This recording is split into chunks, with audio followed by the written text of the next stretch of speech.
ডিম এমন একটা খাবার যা দিয়ে অনেক ধরনের রেসিপি তৈরি করা যায়। আজকে আমি ডিম দিয়ে একটু অন্য রকমভাবে রান্না করে তোমাদেরকে দেখাবো।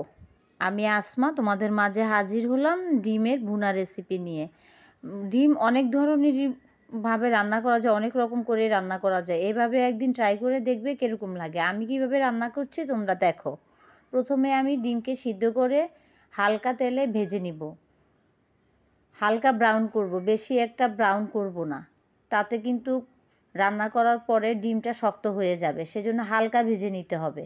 ডিমটা ভাজার সময় আমি একটুখানি হলুদের গুঁড়া এবং সামান্য লবণ দিলাম, দিয়ে আমি একটু এপিট ওপিট করে ভেজে উঠিয়ে ফেললাম। তারপরে সেই ভাজা ডিমের তেলের মধ্যে আমি পেঁয়াজ দিয়ে দিলাম 1 কাপ পরিমাণ, সাথে দিয়ে দিলাম কাঁচামরিচ 4-5টা, দিয়ে একটু ভালোভাবে একটু নরম হয়ে আসলে পেঁয়াজটা তারপরে দিয়ে দিব হলুদ গুঁড়া, মরিচ গুঁড়া, তারপরে আমি পানি অ্যাড করব। অনেকে ডিম ভুনাতে রসুন বাটা এবং আদা বাটা ব্যবহার করে। আমি এই রান্নার মধ্যে রসুন বাটা কিংবা আদা বাটা কোনোটাই দিব না। একটুখানি নরম হয়ে আসলে পেঁয়াজটা তার মধ্যে দিয়ে দিব আমি সামান্য একটু পানি, যাতে মশলাটা কষানো হয়।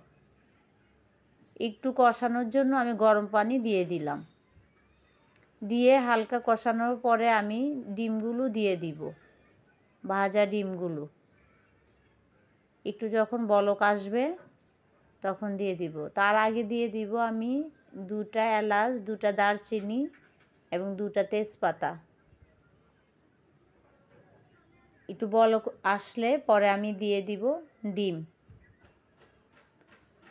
এর আগে আমি লবণ দিইনি, যখন ডিম ভেজেছিলাম তখন হালকা লবণ দেওয়া হয়েছিল। এখন আমি লবণ অ্যাড করলাম, তারপরে দিয়ে দিলাম আমি ভাজা ডিমগুলো।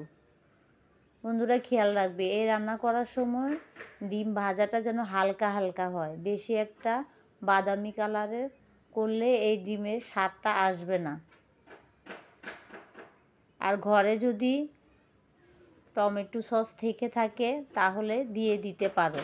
আমার কাছে ছিল না, সেজন্য আমি দিইনি। এখন আমি নিয়ে নিলাম 1 চামচ পরিমাণ কর্নফ্লাওয়ার। যদি কর্নফ্লাওয়ারও বাসায় না থাকে তাহলে সামান্য 1 চামচ পরিমাণ আটা নিলেই হয়ে যাবে। আটা কিংবা ময়দা 1 চামচ পরিমাণ নিয়ে পানিতে গুলে আমি ডিমের উপরে আস্তে আস্তে দিয়ে দিলাম এবং নেড়ে দিব।